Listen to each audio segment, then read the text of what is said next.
Hi, everybody. I'm Jim Rohn. What a pleasure it is for me to come and visit with you for just a few minutes here today. Tell you briefly a little bit about my story and share some ideas that might be beneficial. I've lectured in some high school classrooms in California and Arizona and some universities and colleges, Pepperdine University, San Diego State, Arizona State University. And so I've had a chance to talk to kids that are interested in themselves and interested in their future, interested in America, interested in what they can do with their lives, and listening to stories that might be beneficial. And I don't have a chance to, visit all of the schools and universities around the world, so this is a great chance for me by video to have a chance to tell you my story. Just briefly, let me tell you my story. I grew up in Idaho, farm country. My father still lives on the old homestead where I grew up, southwestern Idaho. He'll be 91 his next birthday, and I'm very proud of him. I went to high school. I graduated. I went to college 1 year. Halfway through my second year, I decided I was smart enough, so I quit. One of my major mistakes. I should have stayed in school. But I thought, heck, I'm smart enough to get a job. And back then I thought, that was it. If you're smart enough to get a job, what else would you need? Found out later, a big mistake. But anyway, I quit school at age 19, went to work. A little while later, persuaded a beautiful young lady to marry me with a lot of fancy promises. And fortunately for me, we got married. A little while later, I started my family. And I'm out there working hard, doing the best I thought I could. But year by year, I kept falling a little further behind, buying a little more than I could conveniently pay for on time. And the creditors are finally starting to call saying, hey, you told us the check was in the mail. I'm not feeling at all good about that. About age 25, I've got pennies in my pocket, I've got nothing in the bank, and way behind on my big mouth promises to my family, and wondering what could I do to make my life better. I was willing to work hard. That was not my problem. But I just wasn't making the progress I wanted to make. And then good fortune came my way. Sometimes it's difficult to describe good fortune, why something remarkable happens to you at a particular time. One of my friends says, well, hey, things don't just happen. Things happen just. And maybe that's it, I don't know. But my good fortune was I had a chance to meet a very wealthy man. His name was Mr. Schoaf, Mr. Earl Schoaf. A friend of mine had gone to work for him, and he started telling me about this man. He said, you got to meet this man. He's rich, but he's easy to talk to. And he's got a remarkable philosophy of life. And he kept going on, and I thought, well, I've got to meet this man. So shortly after that, I had a chance to meet this Mr. Schoaf, and I was impressed. He was rich. He was easy to talk to. Within a few minutes, I was dazzled. And I said to myself, I would give anything if I could be like that, rich and easy to talk to. What would it take? And then I thought, if I could just get around somebody like him, and if he would teach me and coach me, I would do it all. And that was my good fortune. A few months later, this wealthy man, Mr. Schoaf, hired me and gave me a job, and I went to work for him, and I spent the next 5 years in his employ. And then, unfortunately, at age 49, he died. But I got to spend 5 years with this remarkable man, his last 5 years of his life, and the first 5 years of my new life. And my dream came true during that 5-year period. This man took the time to teach me and coach me. He taught me the books to read. He taught me the disciplines, and he taught me the skills. And he taught me the changes to make in my language and personality. And the things he shared with me during that 5 years changed my whole life. Changed my income, changed my bank account, changed my future. I've never been the same. By the time I was 31 years old, I was a millionaire. So he taught me economics as well. So how lucky can you get to meet the right person at the right time who takes the time to share with you ideas that can change your life? A lot of rich people, right, don't take the time, but he did, and he also had the ability. Some people want to share their experiences, but they don't quite know how to say it. But he had it all, and he used language that I could understand, and those ideas greatly affected my life. I wish he was still alive today. If he was, I'd be calling him today one more time, thanking him for the time he spent with me sharing his life and his experiences that so dramatically affected my life. Then, how I really came to be invited to speak to you today. 30-plus years ago, I was living in Beverly Hills, California. And a friend of mine one day said, "Jim, you've got to come and tell your story to my service club." He belonged to the Rotary Club. And he said, "I know your story. Idaho farm boy makes it to Beverly Hills." But he said, "I know my club members would love to hear your story. Would you come and at our breakfast meeting and tell your story?" And I said, "Okay." So I arranged a little talk, went and shared my story that morning, and guess what? They liked it. And my phone rang. Another club called and said, "Would you come and tell us that story?" My phone rings. Another club calls, said, "We've heard about your story. We have a luncheon meeting. Would you come share your story?" First thing I know, I'm spending a little piece of my time giving these breakfast talks and luncheon talks.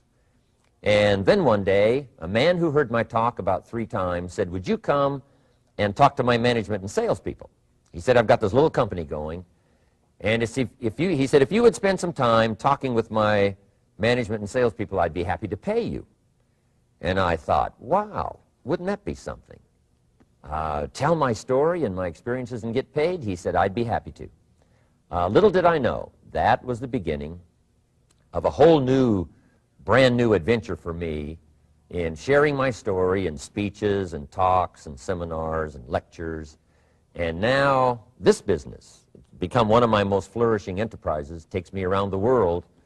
I went to many countries just this year, had my largest audience early this year in Spain, 12,000 people, 10 different languages being translated at the same time, the whole audience with the earphones on. It's interesting when you lecture with multi-languages. You know, when you hit the punchline, you know, the Spanish laugh first, and then the French get it, and then finally the Italians get it, and last the Germans finally get it. And then I say, "Hey, the Germans finally got it. I guess we can continue." You know, some languages take longer to translate than other languages. But what an exciting adventure for me. I was in Israel this year. I lectured in France, my first trip to Prague, Czechoslovakia, Lisbon, Portugal. Last year I was in London lecturing. Happened to be there the same night Pavarotti was singing in London. So, a big dilemma for the people in London.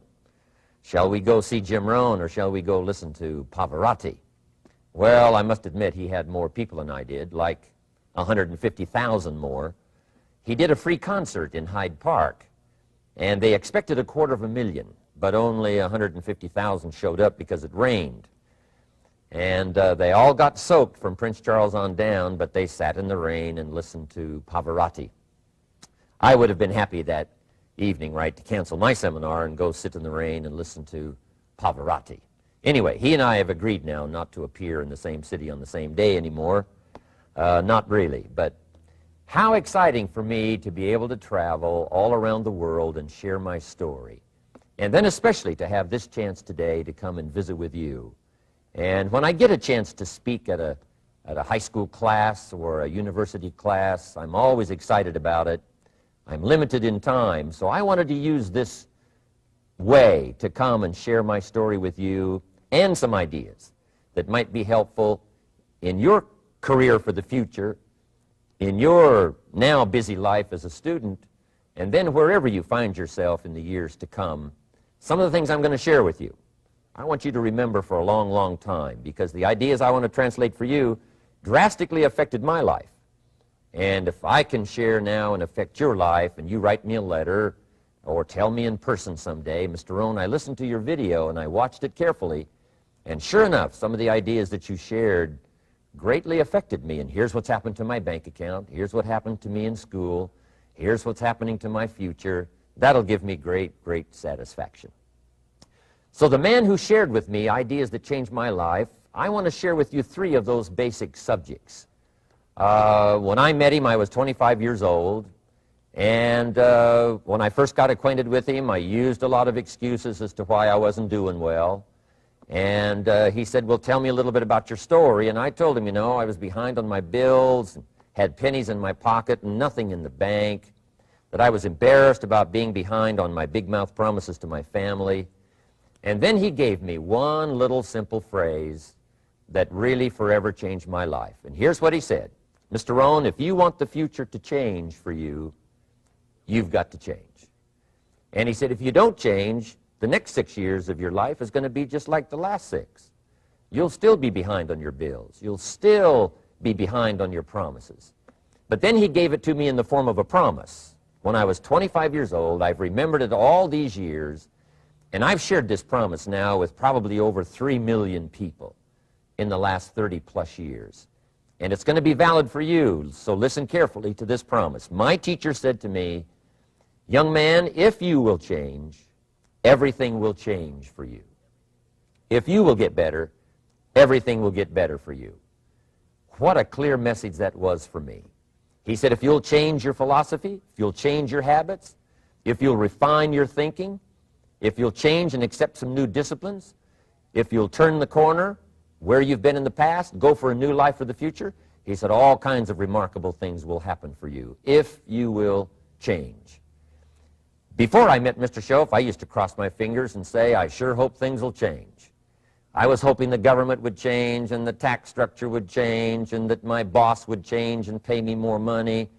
I was hoping that, you know, economics would change and prices would come down, and I was hoping that circumstances would get better. And then I discovered from my teacher that those things are going to continue the same.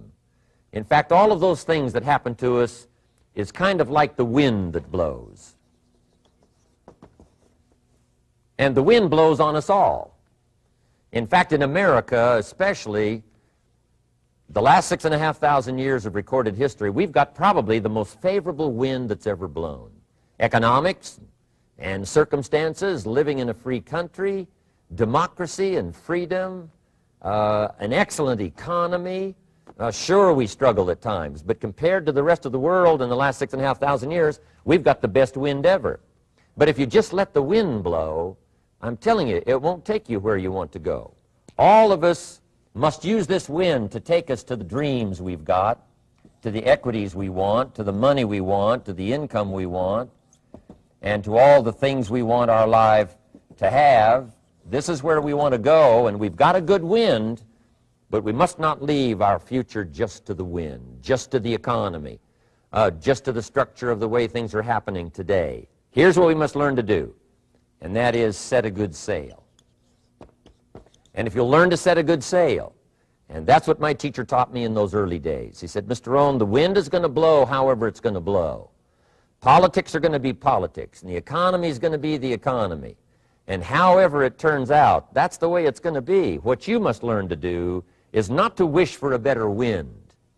That's naive. The key is to wish for the wisdom and the skills and the learning so that you can set a better sail. And so that's what I did at age 25. I went to work not on the economy. I went to work not on the community. I didn't go to work to try to change the government. I didn't go to work to try to change my boss or the company. I didn't go to work to try to change circumstances. I went to work to try to change myself. And I picked up that promise my teacher shared with me, that if I would change, my income would change. If I would change, my bank account would change. If I would change, my future would change. And sure enough, his promise came true for me. The first 6 years of my economic life, I wound up broke. Those pennies in my pocket, nothing in the bank, behind on my promises. The second 6 years of my economic life, I wound up rich.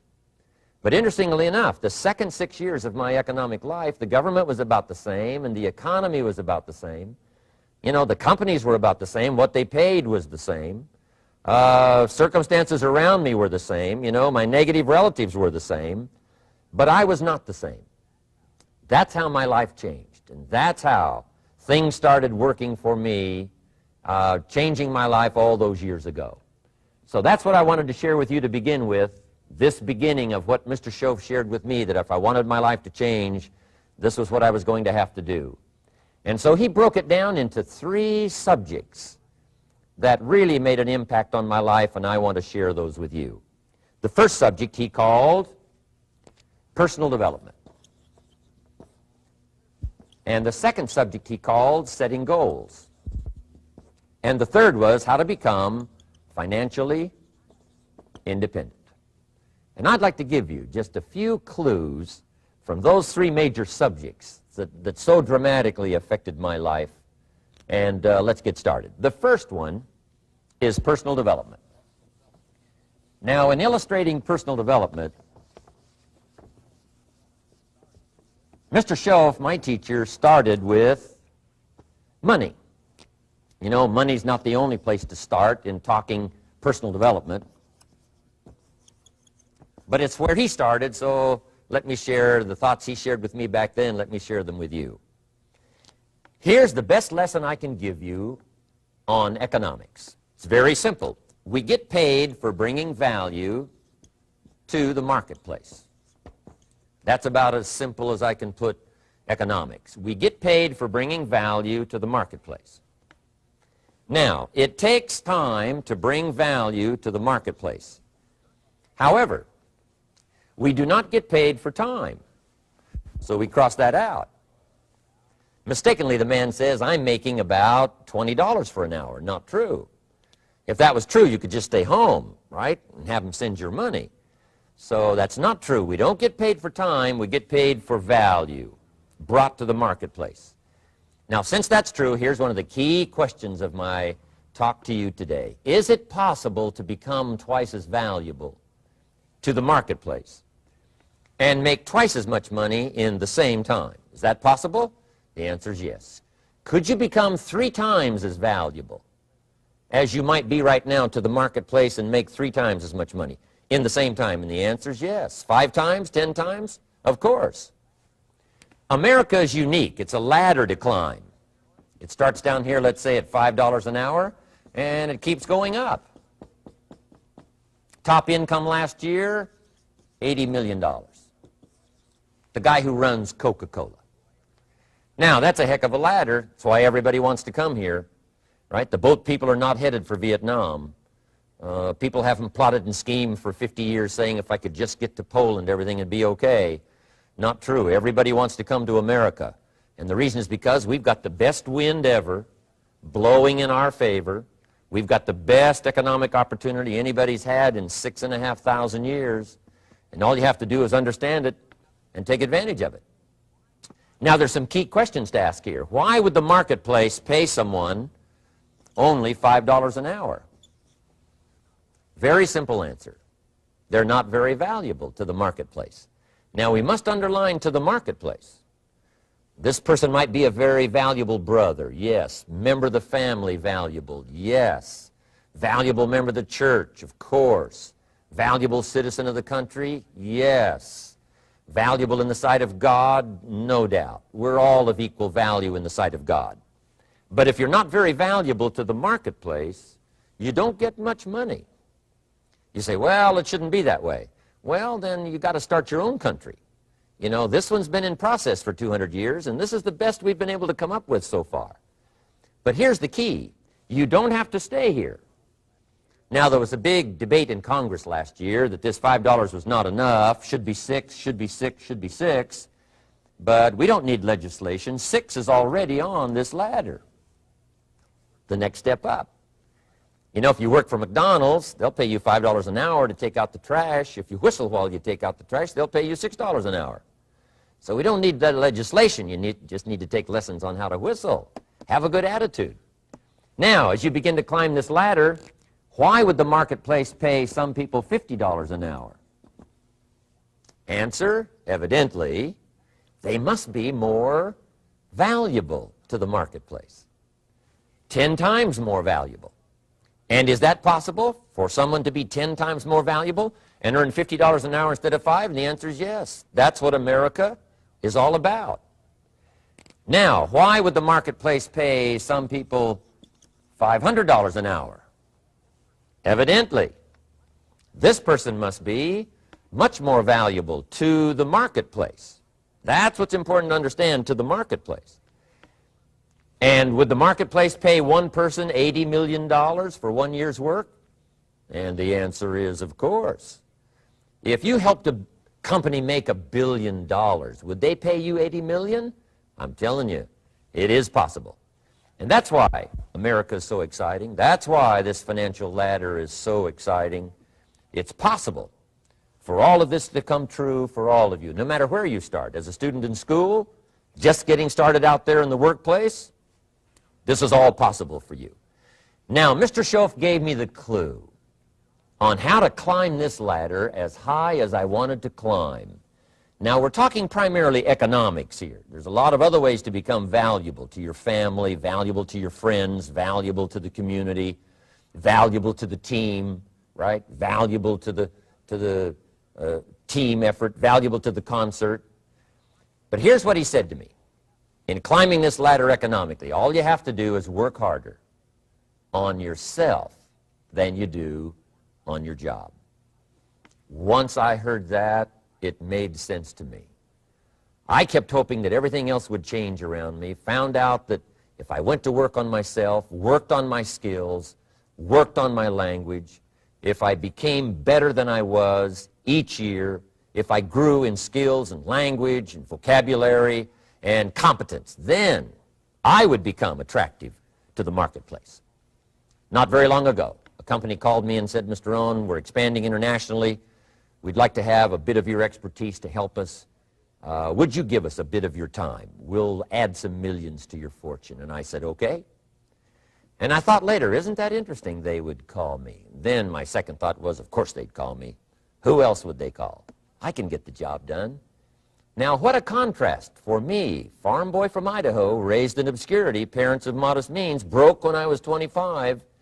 How come I would get a telephone call and someone offer me a lot of money to help them in expanding around the world? Simple answer, evidently. Something happened to me between age 25 and where I am today. And I can tell you where it all started. From my teacher, Mr. Shoaff, who said to me, we don't have to change what's going on out there. That's the wind that's blowing. All we have to do is change what's going on in here. And now there's several ways to do that on personal development. And let me give you those ways. Here's the first one. We must learn from personal experience. Pretty simple. Learn from what happens to you. Take a look back over the last few months. Did you make some mistakes? How could you correct those for the future? Take a look back over the last year. Have you done it right or done it wrong? Let's correct it for the next year. Learn from your personal experience.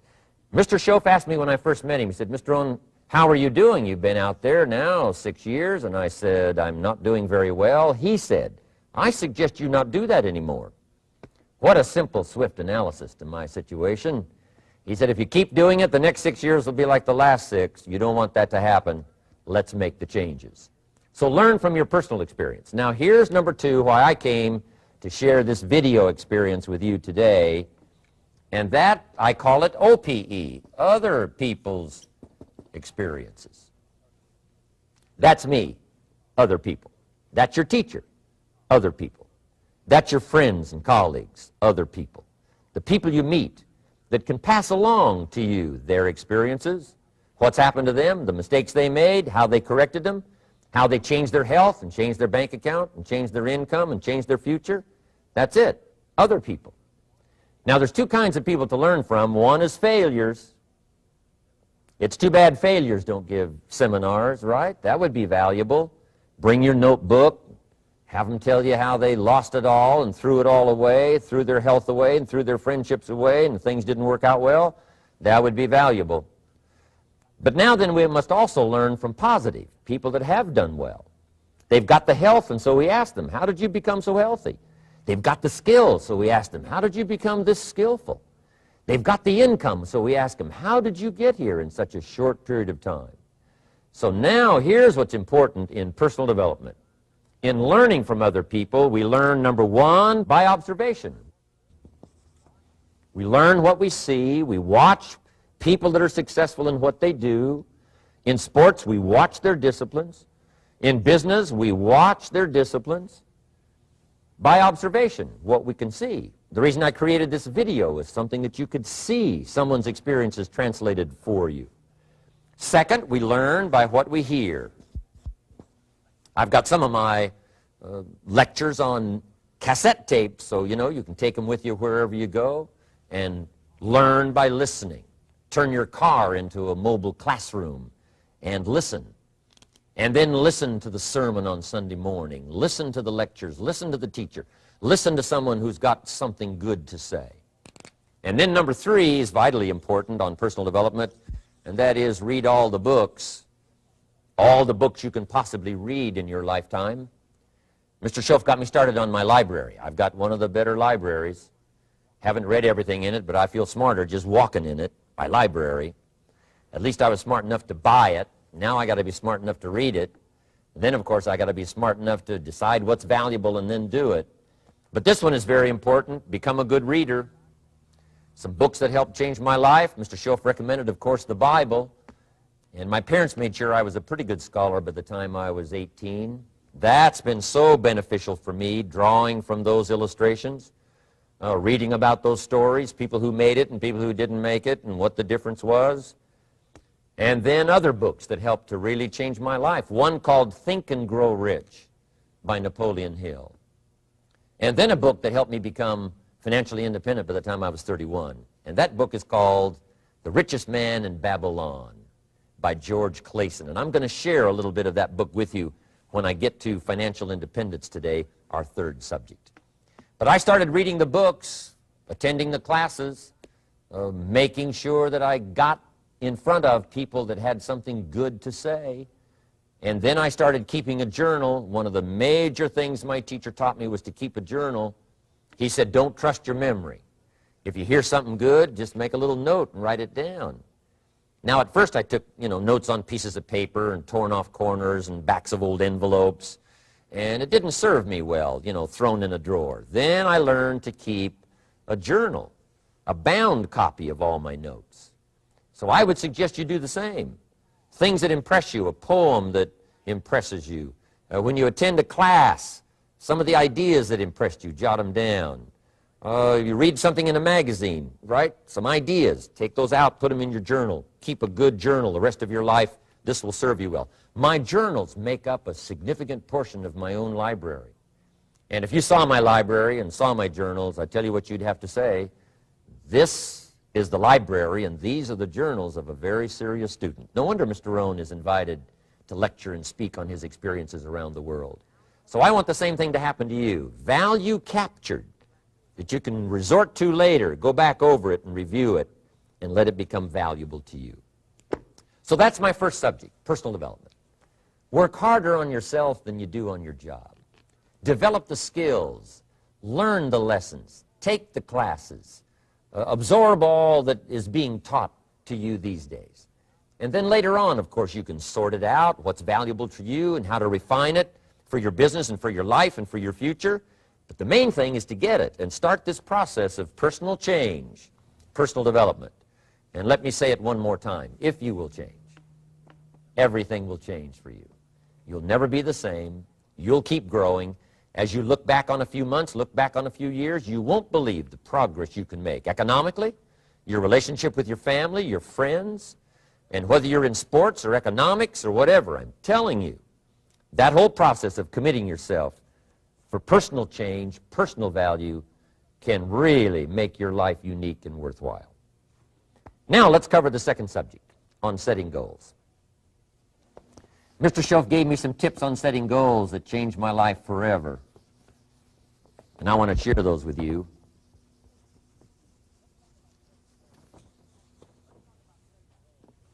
So let's talk about setting goals, and I also want to tie it to personal development, and you'll see how I'm going to do it as I progress here. Setting goals. We need to take a look into the future. There are 4 things to consider in terms of attitude. One is how you feel about the past.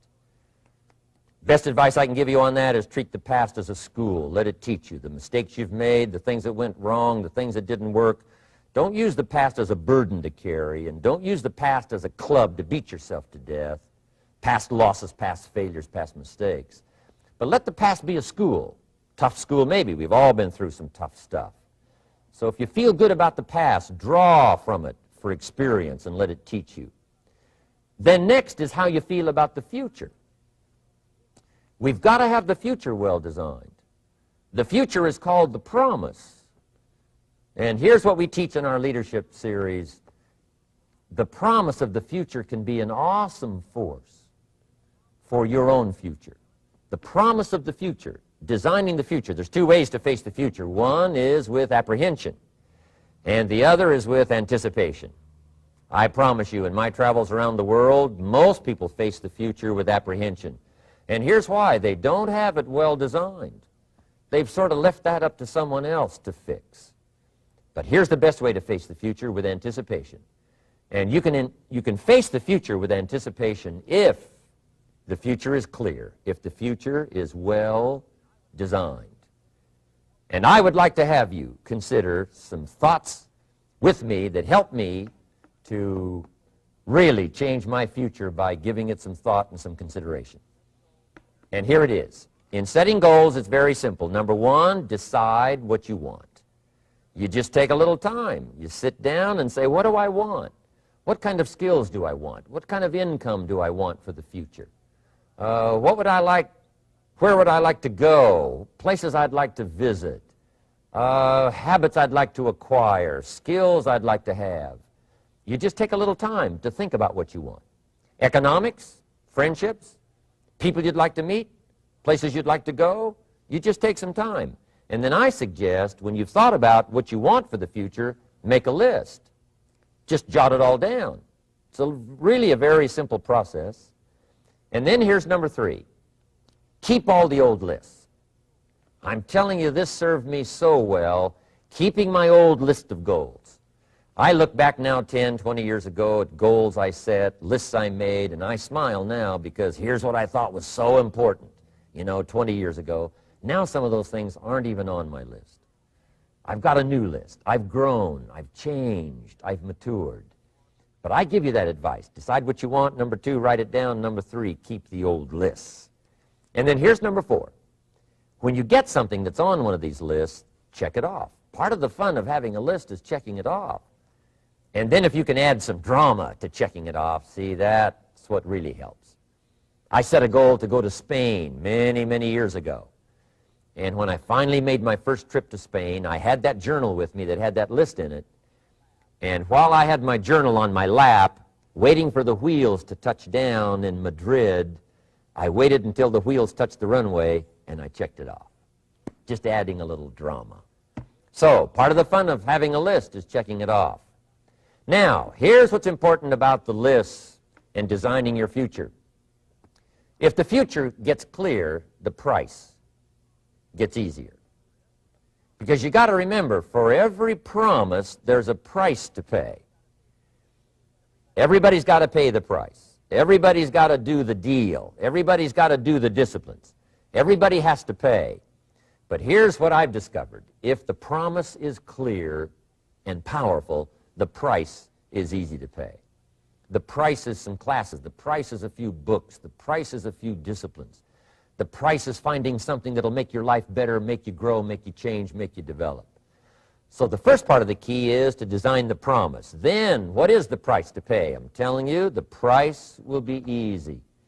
Anybody in my audience can pay it, no matter where you are, where you come from. Color doesn't matter, religion doesn't matter, where you grew up doesn't matter, circumstances don't matter. I'm telling you, if you'll make the promise of the future clear for yourself, the things you want, the places you want to go, the things you want to have, the person you want to become, the skills you want, the homes you want, the future you want, the friends you want, all of the values of life that you could possibly want.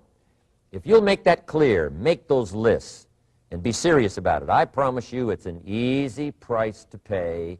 Anybody can pay it. And the best advice I can give you is, if I can do it, you can do it. Farm boy from Idaho, raised in obscurity, I changed my life, turned it upside down, turned it all around, found economics, found future, found promise, and if I can do it, you can do it. So, start setting your goals and see if you can't get a better excitement going for the things you want to accomplish for the future. Now here's my third subject, and that's called financial independence. Oh, by the way, before I get to financial independence, let me cover one more point.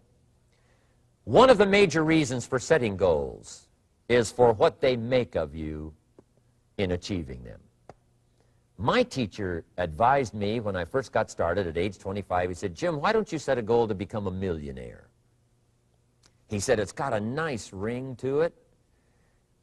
You know, enough zeros to impress your accountant." And he said, "I'm here to help you. You're only 25 years old. You've been to 1 year of college. You've got a beautiful family, every reason to do it. Why don't you set a goal to become a millionaire?" And he said, "Here's why." And I thought, he doesn't need to teach me why. Wouldn't it be nice to have $1 million? He said, "No, then you'll miss it." He said, "Here's why. For what it will make of you to achieve it." I'm telling you, that statement changed my life. Set the kind of goals that will make something of you to achieve them. He said, "Now, once you become a millionaire, what's important is not the money." I thought, that's kind of strange teaching. He said, "Honest, it isn't important." He said, "You could just give the money away." Now, I did better than that. I lost it all. By the time I was 31, I was a millionaire. By the time I was 33, I was broke. And I'll tell you a little bit about that story later. But when I lost all my money, guess what? I found out Mr. Shoaff was right. What was valuable was not the money. What was valuable was what I became to earn the money. The skills I had, the knowledge I had about the marketplace, the values that I had going for me. They were more valuable than the money. And here's an important statement to remember. It's not what you get that makes you valuable. It's what you become. So part of the key here is to set the kind of goals that will make something of you. Don't set them too low so that you don't have to grow and you don't have to read and you don't have to try and you don't have to stretch. Don't set them too low. And then don't sell out. Don't go for something that's going to cost you your virtue or cost you your values or sell out your principles. There's a good middle road here to follow. Goals that will inspire, goals that will help you grow, change, develop, and become better than you are. Okay. Now let's talk about financial independence. How to become rich by 40, 35 if you're extra bright, much sooner if you find an opportunity like I did.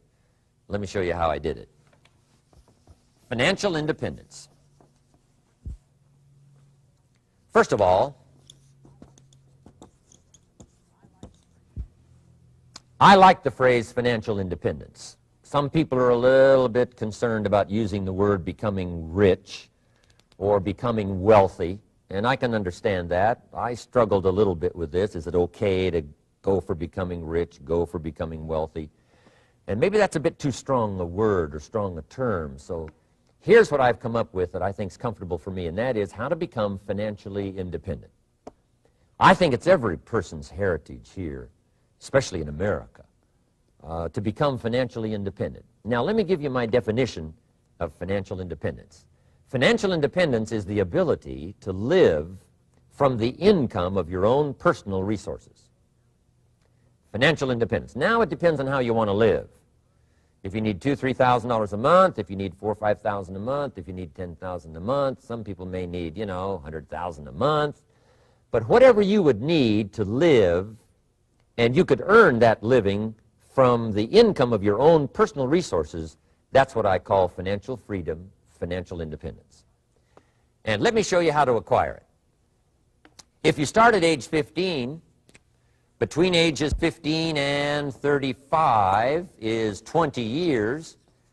And in my personal opinion, based on my own studies and my own experience, 20 years, in my opinion, is enough time to become financially independent. If you're not, you don't live in the wrong country. Probably what's happened is you have the wrong plan. And it's easy to be a nice person with the wrong plan. I found that when I was 25 years old. I was broke at age 25, and I was a nice guy. You would have liked me.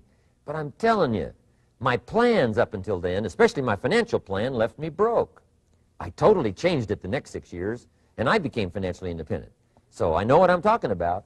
It is possible in a reasonable amount of time, 15 to 35, whatever, 20 years' time, enough time. You can do it in a much shorter period of time, like I did if you want to. But this is a reasonable enough time. But here's number one. First of all, you got to have the right philosophy. Philosophy is our ability to gather knowledge and sort through it and decide what's valuable.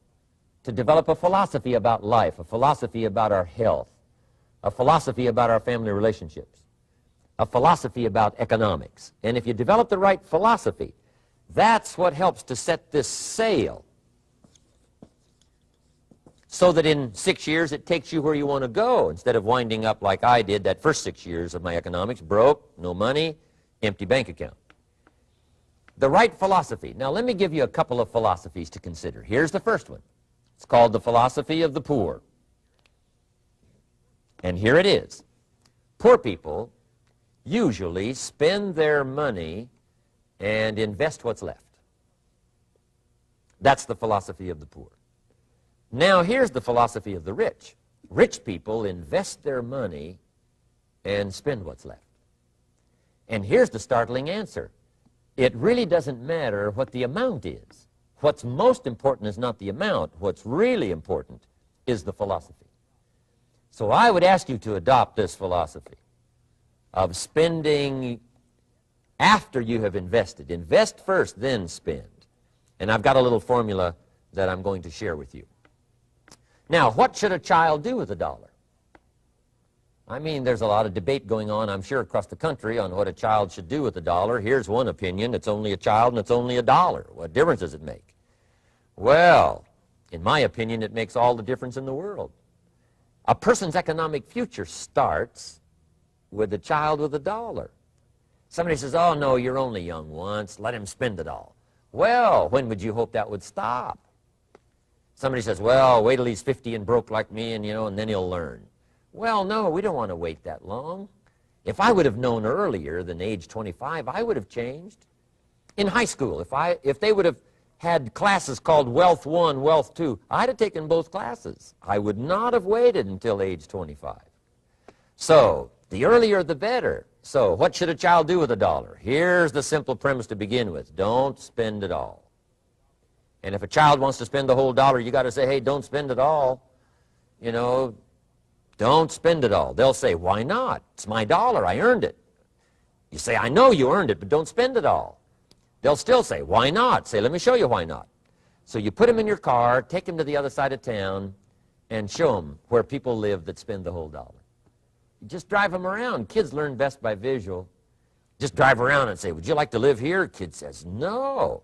Would you like to live like these people live? Kid says, no, no. Then you can't spend the whole dollar. So, kids will get the message. So, take them to the other side of town and show them around, unless you already live there, and then just show them around.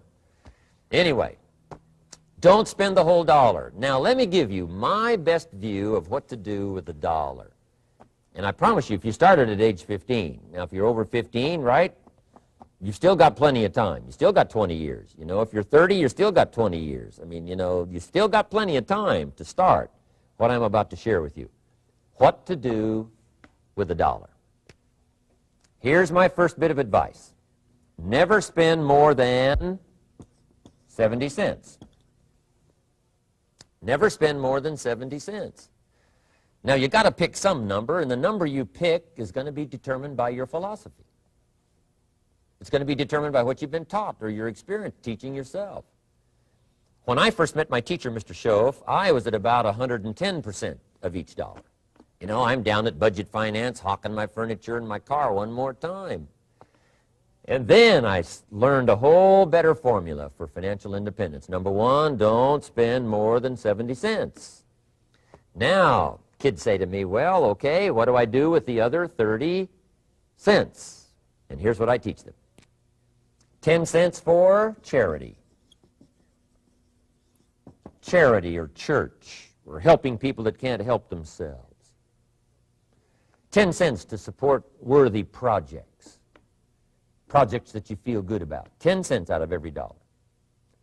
It's called being generous with part of what you've taken out of society.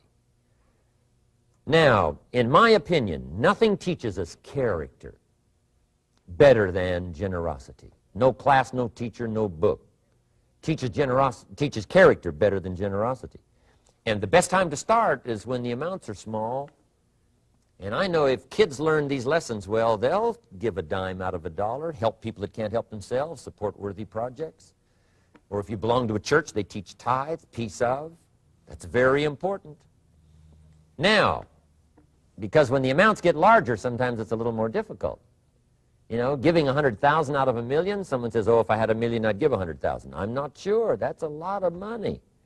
So the time to start is when the amounts are small, 10 cents out of the dollar. Okay, next 10 cents I call active capital. Active capital means do something to make a profit. Active capital. Set aside a portion of your income. Wages are okay, but I'm telling you, wages will make you a living. Profits will make you a fortune. So set aside part of your income as capital, called active capital. Any kind of project you can possibly think of, you can possibly come up with. I'm going to write a new book, I think, for kids. I think the title is going to be, Of Course Kids Should Pay Taxes. It's kind of an interesting title. In California, kids do pay taxes. When a child walks into 7-Eleven, buys something that costs $1, the proprietor says, give me 7 more pennies. And the child says, hey, what's these 7 pennies for? And the proprietor says, that's the taxes. Kid says, well, hey, I'm only 8 years old. Proprietor says, congratulations, you're my youngest taxpayer. Give me the money. So in California, where I live, kids do pay taxes. Big question is, should they? And my book will answer that question. Of course, kids should pay taxes. Nothing is for free. If you want to ride your bicycle on the sidewalk instead of in the mud, you got to pay the 7 pennies. Nothing is free, so we all have to pay. So, 10 cents out of your living, out of the money you earn, set aside for capital. Capital to try your best to show a profit. And in my book, it's going to be all kinds of ways kids can make money, right? 2 bicycles, one to ride and one to rent. I mean, you know, it doesn't take long to figure out some enterprise that'll start making a profit. Then you must jot this down if you're taking notes. Profits are better than wages. Your own business, things have worked out for you for the future. The position you always want to be in is the power position, and that's called the lender. The lender is the power position. So if kids learn early enough, and then you ask them what they'd like to be when they grow up, I'm telling you, once they understand, they'll say, well, one of the things I want to be is one of those lenders. That's the power position, not the spender. No, you'll be pitied the rest of your life if you just become a spender. You got to become a lender. And I think this is the one formulas to follow. 10 cents out of every dollar. Let someone else use it. Be the lender, power position. Then try to show a profit. Can't we teach our children how to take $1, search the neighborhood, find a broken wagon, pay $1 for it, bring it home, you know, clean it up, sand it until it's clean, paint it red till it shines, straighten out the wheels till they're true, take it back to the neighborhood, sell it for $5? Anybody can do that. Now, does the child deserve $4 profit? And the answer is yes. Society now has a mended wagon. And that's what America's all about. Finding something, touching it, making it better, making a profit, taking part of your resources, helping people who can't help themselves. Let someone else use it to make a profit. Some projects require more capital than one person has. Exciting. And then let them pay you for the use of it. America's had this philosophy now all these years. Communism has taught all these years capital belongs in the hands of the state, not in the hands of the people. We've been teaching all these years capital belongs in the hands of the people, not in the hands of the state. And we turned out to be right. Capital in the hands of the kids, capital in the hands of the people. Enterprises that make a profit, enterprises that grow. It's the hope of our future. So that little simple formula, I hope, will help you. Now, one more key on financial independence, and that is attitude. Attitude. Here's number one. I used to say, I hate to pay my bills. My teacher straightened me out on that. He said, let's see, Mr. Owen, what you hate to do is pay $100 on an account and reduce your liabilities and increase your assets. I said, well, no, not if you look at it that way. He said, well, it all depends on how you look at it. So wouldn't you love to pay your bills, reduce your liabilities, increase your assets? You got to have that kind of attitude. I found out the same attitude about taxes. I used to say, I hate to pay my taxes. And Mr. Shove said, well, that's one way to live. But don't you understand? Taxes is how we care and feed the goose that lays the golden eggs. Wouldn't you want to do your share? Someone says, yes, but the goose eats too much. Probably true. But hey, we all eat too much. We all need to go on a diet. Better a fat goose than no goose. So I finally became a happy taxpayer. Now, I think taxes are too high, so I'm working to get taxes lowered for our economic future. But then whatever they turn out to be, I gladly pay, do my part, because that's what makes the whole system run, each of us doing our part. Now, I want these three subjects to be valuable for you. I want them to have meaning for you. I want you someday to be financially independent. I want you to have the personal development so that you feel good about yourself. If I had a chance to meet you someday, I'd like to have you show me the list of goals that you got started and say, Mr. Rohn, here's some I've already checked off. Here's the books I'm reading. Here's what's happened. I'm developing the skills. I'm better this year than I was last year. I've got more self-confidence. My skills are developing. That's what I want for you, and that's why I took the time to come and share in this video message with you. I do seminars all around the world, but this is one way that I can reach out and touch you in case you can't come to my seminars, wherever I am. Maybe this video will reach you somewhere, and it'll have an impact on your life. And what I'd like to do is later hear about it, a letter, phone call, or to have a chance to meet you in person. And now I'd like to leave you with these 4 questions called Questions to Ponder. These questions were valuable for me, and I want to make them valuable for you. Here's the first one, why? We all ask why we should work this hard, why take that many classes, why go to school that many years, you know, why take the notes, why read the books, why work that hard, why put yourself through the push-ups and the disciplines, why? Good question, why? Best answer to why, I think, is the second question. Why not? Why not see how many books you can read, how many classes you can take, how many skills you can develop? Why not see how valuable you can become to the marketplace and to your friends and to your family? Why not see what you can make of yourself? Why not see how far you can go, how much you can see, how much you can earn, how much you can share? Why not? That's the heritage all of us have, in America especially, is to see what we can make out of our lives now that we've been given this extraordinary opportunity. Now, my third question I'd love to ask you in person. But since I can't do it in person, I want to ask it of all of you. But I want you to take it personally. And my third question is, why not you? Why not you? With good self-esteem. Why not you starting to change and setting goals? Why not you starting to make progress toward financial independence? If I can do it, you can do it. I wished I had a lot more testimonials here today besides mine. A whole steady stream that would come by and tell you their story. Someone who started with nothing, finally run a big enterprise. A mother who was on welfare, now she owns her own business. In addition to my story, I wish I had a lot more. And if all of them told their story, guess how they would probably wind up their story? They'd probably say, just like me, why not you? If we can read, you can read. If we can change, you can change. If we can figure it out, you can figure it out. If we can turn it around, you can turn it around. There isn't anything you can't accomplish. That's what those testimonials would say. And so I want to say it to you personally. Why not you? You've got the brains, you've got the stamina, you've got the vitality, you've got the interest, you've got your life ahead of you, you've got the future. You can do it. If anybody can do it, you can do it. If one of us can do it, hey, we all can do it. And now here's my last question. Why not now? This is a good time. As the 20th century starts to wind down, a few more years as we get ready for century 21, what a good time to set your goals, work on yourself, work on your skills. What a good time to get it together. What a good time to start this process.